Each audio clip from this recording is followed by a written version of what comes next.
These are your evening headlines for November 21st, 2025, right here on BYU-Idaho Radio. Thanks for joining me today. I'm Jill Clary. The Idaho Department of Education is looking for the public's input on several different draft recommendations to improve Idaho education outcomes. Austin Pace has the story. The Idaho Department of Education is seeking public comment on draft recommendations to improve Idaho education outcomes.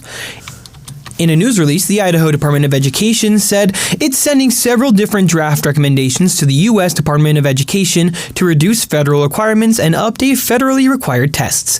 Idaho State Superintendent of Public Instruction, Debbie Critchfield, explains that each state has to send in what she calls an accountability report, which outlines what the goals for the state's Department of Education are. We have an opportunity, I think, with the changing of the makeup and just the overall governance of the U.S. Department of Education, to have them consider some aspects to our plan, our federal plan that we turn in that maybe haven't been on the table before. Critchfield says receiving feedback from the public is important since they will be the ones affected by the changes they are hoping to make. We do want the feedback and the input, what people are thinking Idaho should prioritize. The other part of it is it's an opportunity for parents, community members, patrons, policymakers, etc., to see what we're actually doing. Critchfield wanted to emphasize the importance of public comment to make sure the recommendations are as personal to the state of Idaho as possible. Here's our opportunity to create something that is meaningful in Idaho. What do you think about it? And they can comment on what our recommendations and suggestions are. Anybody can in the state. It's not just for parents of students. Some of the recommendations the state is wanting to implement are revising key elements for federal programming administration, modification of Idaho's required state tests, and application of what is called EdFlex. To learn more and to comment on the draft recommendations, head over to sde.idaho.gov.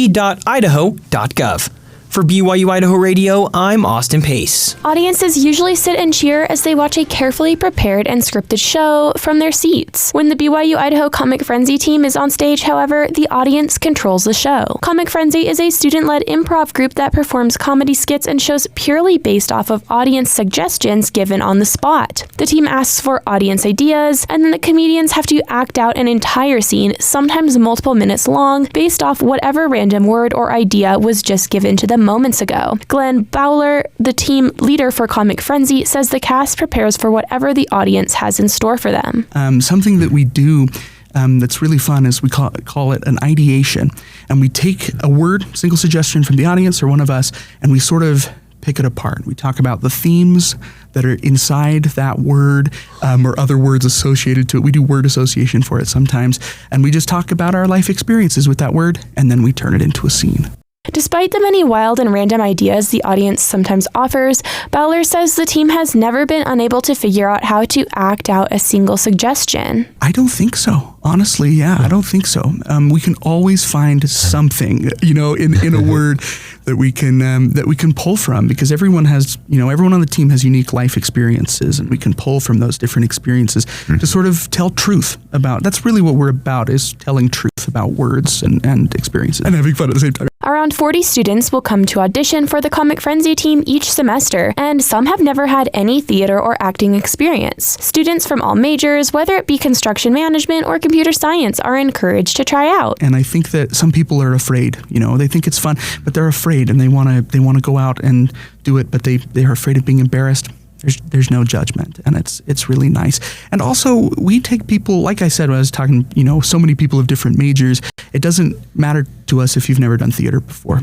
If you think it's fun, come on out, give it a shot. As the audience, Bowler says people might relate more to the show than they would expect. I would say you might learn something about yourself. You might see yourself in a scene and be like, oh, that happens to me all the time. I totally get that. And so things like that. Comic Frenzy is this Saturday with 2 showtimes at 7 and 9 p.m. in the Snow Building, room 105. Admission is free. They will have their final shows of the semester on December 15th at 5 p.m. The Church of Jesus Christ of Latter-day Saints announced this morning the lowering of the mission age for women from 19 to 18.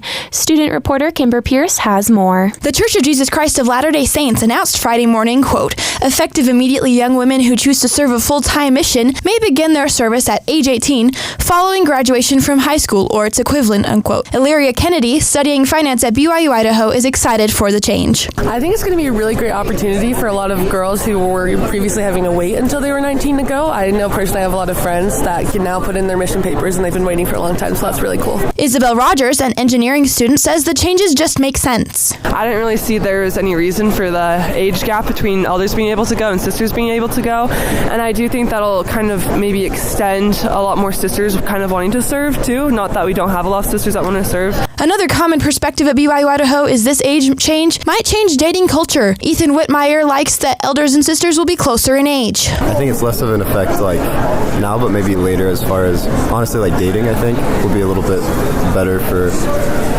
brothers and sisters after the mission. The church says just because the age has been lowered does not mean all sisters will be ready to serve at the same time. Some may choose to wait longer because every individual is on their own journey. One student literally ran to share her thoughts on the age change. Isabel Petty joined the church at 18, and as soon as she hit the 1-year mark, she submitted her papers and served a mission. Petty says she is passionate about missions. Because if I was baptized earlier in my life, then I would have been able to go out on a mission when I was 18. And instead I had to wait until I was 19 years old just because of the year mark that you have to wait for when you're a convert. Petty says this announcement also influenced someone in her life. My roommate, who was really contemplating about going on a mission, she saw it as a sign that she was able to be able to go at the age of 18. The church still emphasizes that serving a mission is optional for young women, while it is considered a priesthood responsibility for young men. Petty says missionary work blessed her life. How missionaries had changed my life forever. I'm the only member of my family, and if it wasn't for those elders who had reached out to me and those sisters who I'm still friends with who have changed my life forever, I wouldn't be here at BYU-Idaho. The last time the church made an age change to missionary work was in 2012, when the age for men was changed from 19 to 18, and the age for women changed from 21 to 19. For BYU-Idaho Radio, I'm Kimber Pierce. These have been your BYU-Idaho Radio evening headlines for November 21st, 2025. Thanks for tuning in. More news, interviews, and great content are available on our podcast feed. Search for BYU-Idaho Radio on your favorite podcast apps. We're on YouTube, Spotify, Apple Music, and more. For BYU-Idaho Radio, I'm Jill Clary.